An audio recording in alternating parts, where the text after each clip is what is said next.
All right, what's up, Vance? How you doing, man? Greg, I am fantastic. It's so good to have a conversation with you. We should do it off the mic more, but on the mic is good too. Yeah, yeah. It's so good to see your face, man.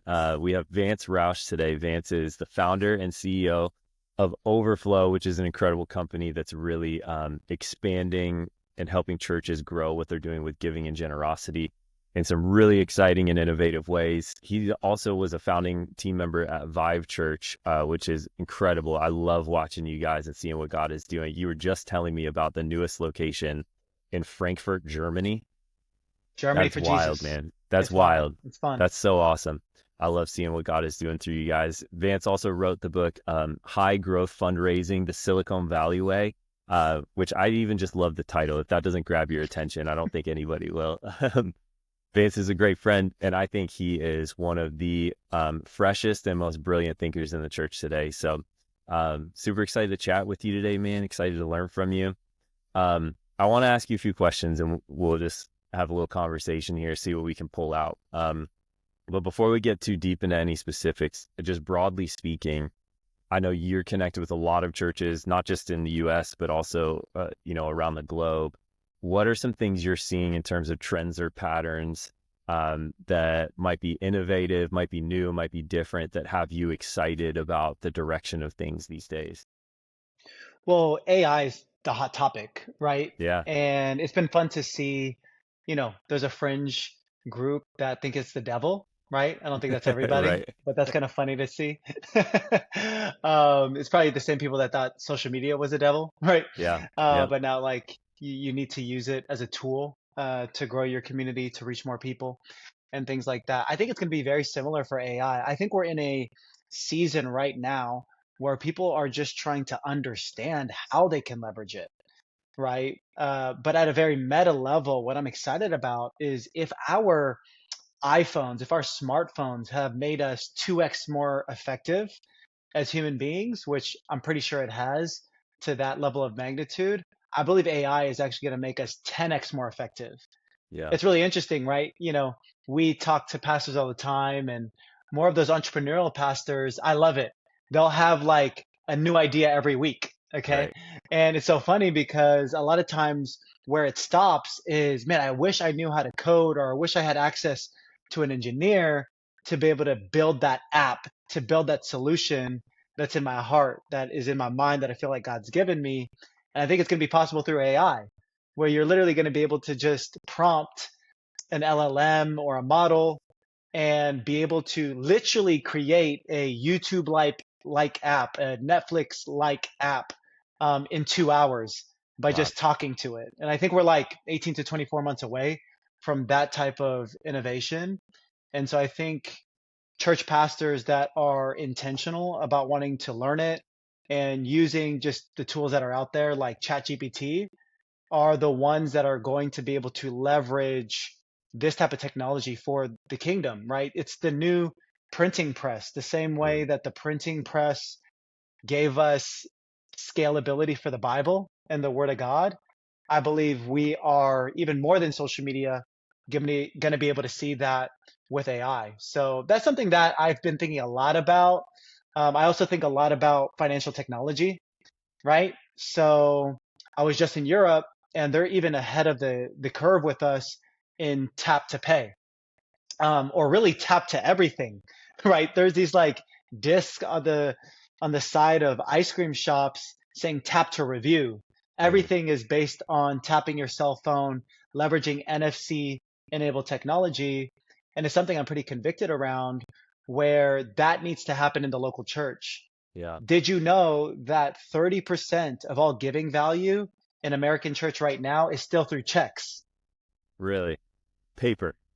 Paper. Number one, That's that's bad, wild. bad for the environment. I don't know if anybody cares, but that's not I great. don't know if I even owned any checks anymore. I haven't seen a check in like 10 years. But also, it's actually not as effective for the church, right? So a lot of people think, oh, check is free. Well, it's not. There's actually built-in costs in the processing of checks. Even if you think about time value of money, right? When you process a check, it's going to take a week to hit your bank account. But also, you don't have the predictability and the reliability like you have with recurring giving schedules and online Right. giving, right? And so these are some of the themes that I'm seeing. AI, the way the world is working in terms of commerce, are themes that I'm really passionate about to contextualize for the local church. Yeah, that's awesome. It's funny. My wife and I were talking the other day about how QR codes made such a big comeback after COVID, and now now they're everywhere. It used to be like, I don't even know how to use this thing, but now you go to Chick-fil-A, everywhere you go, they're being used all over the place in churches. And at this point, because you're right, the scope of what's happening with AI and technology, it's changing so fast.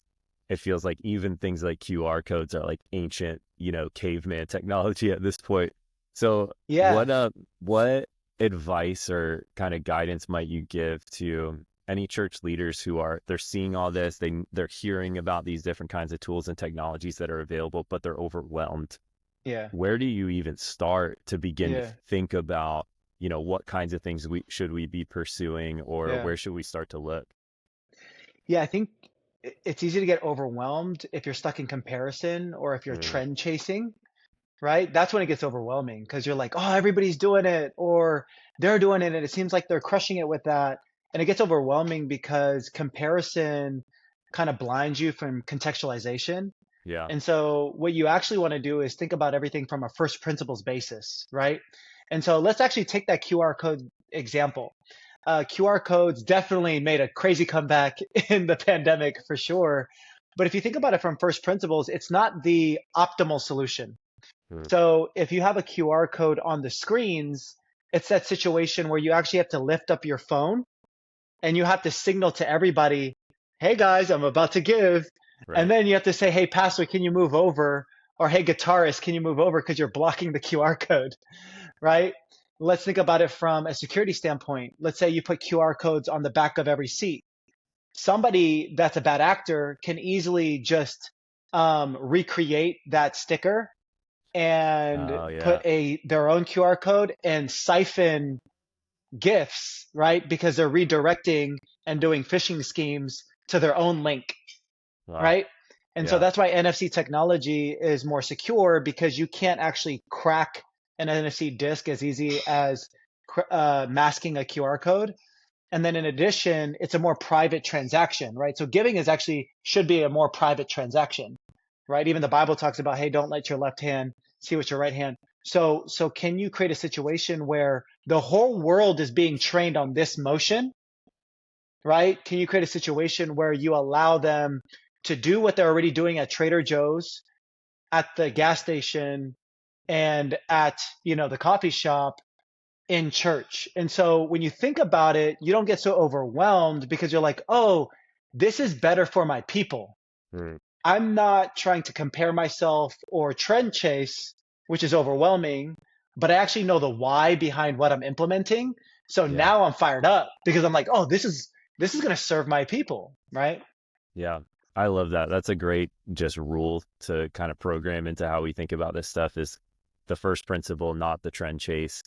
Because it's a balance, right? We're trying to figure out how do we maximize tools that can help us, that can remove inefficiencies, that can serve people well, but how do we not go so far that we get so excited about tools that we take out Yes. some of the human or some of the personal elements that are so core to who we are as a church. Hmm. So I think this is the game that we're probably going to be playing for a while, but it's an exciting time for sure. And I'm glad we have voices like yours to help kind of coach us along as we try to discern out some of these things.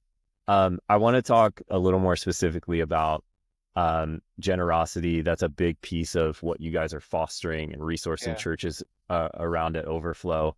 But I know it comes out of a huge personal passion of yours. I've loved hearing you talk about this. I remember even the first couple of times we chatted a couple of years ago, and it's just like it's radiating out of you. You love Hmm. this stuff. Where does that personal passion around generosity come from for you? Yeah. I mean, ever since I grew up being around Asian culture, right? Uncles, aunties, we called it fight to pay the bill. Mm. They were like ninjas, trying to make sure that they could cover the bill for the table. And I was always attracted to that. I always thought that was beautiful. Sometimes when somebody sneaks and they pay for the bill, at first you're a little bit like, surprised or offended. You're like, no, Right. like, but then it settles and you're like, wow, that was really nice. Like that feeling that I felt when I was young has stuck with me, experiencing generosity even in the context of a local church. I always thought it was so beautiful, passages like Acts 2 that they shared everything, right? Mm, I always thought it's so beautiful when that spirit of generosity existed in my local church context where people are looking out for one another, right? All the way to my revelation in Proverbs 11:24, where it clearly says the world of the generous gets larger and larger. That just compelled me. When I yeah. realized that verse a decade ago, I was like, that's my life verse. Why would I not want to help inspire every single human on the being on the planet to be a giver? Because the Bible says if they're a giver, they're going to live an enlarged life. It Yeah. actually says the opposite. The world of the stingy gets smaller and smaller.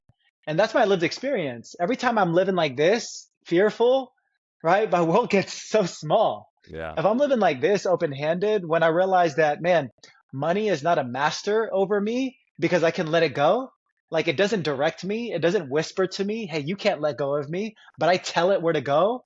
It's a terrible master, but it's an incredible servant, right? Mm, Whenever I live like that, I live bigger. I live more enlarged. I live more connected to others. And I just feel like it's a key to life, whether you believe in Jesus or not. I believe if we can create, which we were doing at Overflow, a technology platform that has embedded this biblical proverb, we can actually shift the trajectory of the human experience, right? And so obviously our focus is to do it within the context of the local church first, because at least in America, Christians statistically are disproportionately more generous, right, than the average person. And so that's right. where we want to start. That's our red hot core. Because if we can provide them tools to continue to foster their generosity, then maybe we can expand from there into even secular spaces to also get people that don't believe in Jesus yet on the pathway of living a generous life. And so I get fired up about it because I just think that as we see more and more people, half of Americans don't even give a dollar right now Wow. towards a church or any philanthropic endeavor. What if we can change that? What if Mm, what if almost every American was a giver in some way? How would that shift mentalities? How would that shift trajectories? I think it would do a pretty material work. yeah. That's powerful. I love, we talked about, being wise and not afraid to, embrace some different tools and technologies that can help make this easier, help us access people in different ways and get them involved in giving. Um, but when you think about it culturally, I mean, we know the importance of this, obviously, and this is why I think generosity is so beautiful in the church, because when I give, it's actually a blessing to my life. It actually makes me, Yeah, uh, it grows me, it expands my world when I give. But also on the other side, where I'm giving, I'm now making an investment that's expanding our ability to get the gospel out to more people. It's just a yeah, win-win all the way around. So we know it it's is. important. We know Yeah. we need to do it. We know this is a big element of growing healthy churches. Um, when it comes to building that culture and kind of getting people excited and involved in giving, what are some things that you're seeing churches do really well right now? Mm. Just to how they're talking about it, how they're kind of leading people down that path, kind of fostering, people's understanding and motivation around giving. Yeah, I mean, it's very contextual to a minister's style or a Mm, church's culture, right? But what I've seen consistent across the board is the people that are talking about giving and generosity in their church, in my opinion, the healthiest, have a paradigm shift, right? The paradigm shift is this: it's less about fear and even desperation, right? And it's more about invitation, mm, right? And so a lot of ministers that I actually talk to that are fearful to talk about generosity, it's because the way that they see it is they think that they're about to extract something from somebody, right? And that's actually not the case. Um, I actually don't think you need to twist people's arms to be generous. My mm, fundamental belief is that people are actually wired, designed by God to be yeah. generous. UC Berkeley in my backyard did a study that when you give money, not of your time, not volunteering, but when you give money, it releases a dopamine called oxytocin in Mm, your brain on the level of when you eat food and when you get to shelter. So what does that mean? We are literally physiologically, scientifically wired to give. wow. And so you don't need to twist people's arm. You simply just need to invite them. But here's the problem. If you're inviting them from a place of desperation because you need to pay the light bill, people will read that from a mile away, right? But if you're inviting them to a life of the generous, not because you literally need their money, but because they need an opportunity to give, then it's a form of discipleship now, Yeah. not desperation. And so, whatever way you do it, it's going to be in your own style. It's going to be whether it's charismatic or pragmatic. It depends on the personality of the pastor or the leadership team, right? But I feel like what dictates how it comes off is that paradigm shift. Yeah. And I imagine consistency probably plays a big factor in that too. Oh, Just yeah. I've just found the more we just make it normal to talk about this, the more it starts to shape culture rather than only being a seasonal thing or only being Yes. driven when we suddenly have a big need that we're trying to address. So Yes. make it normal, be bold, Exactly. don't be afraid. I Exactly. love that, inviting people into it. With that in mind, though, we're kind of coming up on the end of the calendar year here. Fall is upon us, and I can't believe it feels like time flies so fast. But I know a lot of churches they're gearing up for some form of like a year-end offering Yeah. or a legacy initiative or something like that. Some of them might be tied to a specific capital campaign, raising money for a building expansion, and some may just be a general kind of faith offering. Um, what advice would you give to churches as they're preparing to do an initiative like that to maybe keep in mind as they strategize? Yeah. I'll give kind of a philosophical answer and a real practical one too, Great. that I think can help people.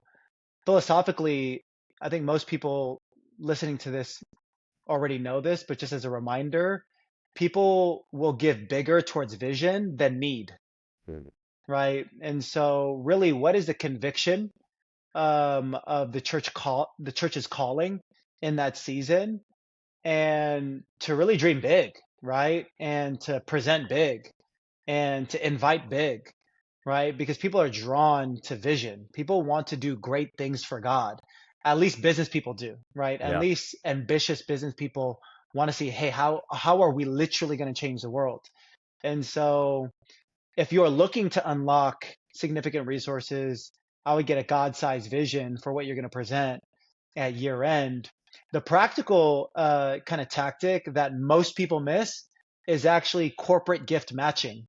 Mm, So there are hundreds of thousands of dollars that are literally left on the table because it's use it or lose it, because churches are not intentional enough by educating and encouraging their congregation members that work at Fortune 500 companies to take advantage of their existing HR benefit, which is to match their gift up to a certain amount through what's called corporate gift matching.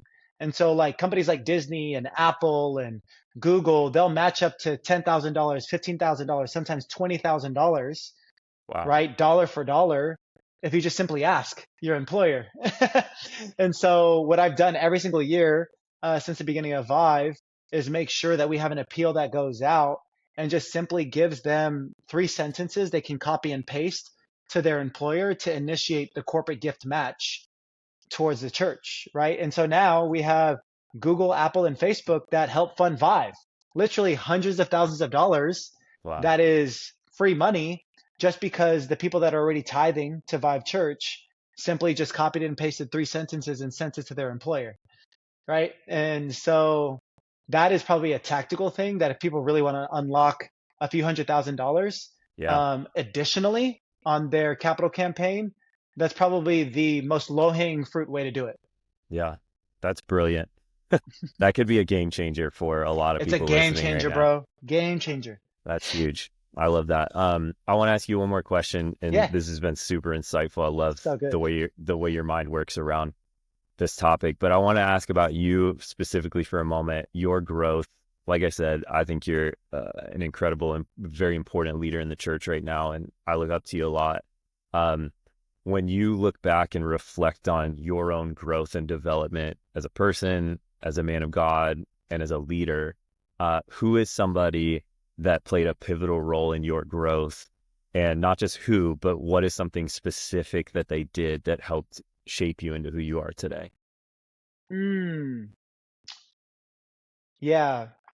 Well, the person that has the most outsized impact on the leader I'm becoming is my wife, Hmm. right? At the end of the day, in building a business, in being part of a team, building a church, launching campuses, nothing is right unless my family is right. Nothing Yeah. is right unless my marriage is right. I can be still on mission for all these things, but I've just realized my capacity is capped. It's actually biblical, right? Dishonoring your wife, your prayers will be hindered, right? And I've just taken that verbatim from the Mm, Bible.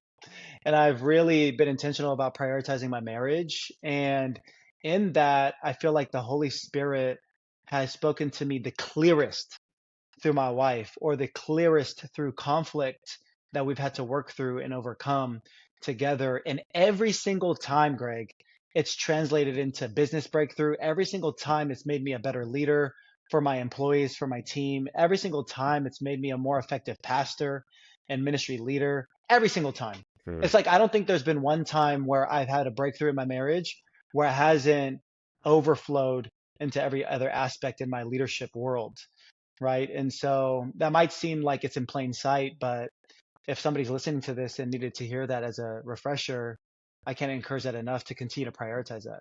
Yeah.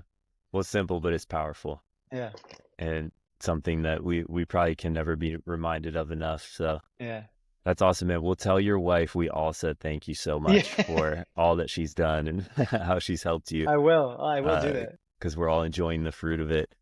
Hey, thank you. This has been just such an awesome What an conversation. We'll honor. have to do this Thank you. again. Yes. Real quick before we go, Mm. what's the best way for people to find you, get Yeah, connected with Overflow, any places you want to point people so they can learn more? absolutely. I'm on all major social media channels. You could just search my name, Vance Roush, Roush. And then my company is overflow.co. Overflow.com is $2 million. We're trying to be good stewards. So overflow.co, you can find us there. That's great. I never knew why it wasn't .com, but now I know. Yeah, yeah, yeah, yeah. Everything's in line. Awesome, man. Exactly. Vance, appreciate you, man. Very grateful for you. Thank you for all you're doing to make the church better. And we'll see you. Likewise, man. Love you.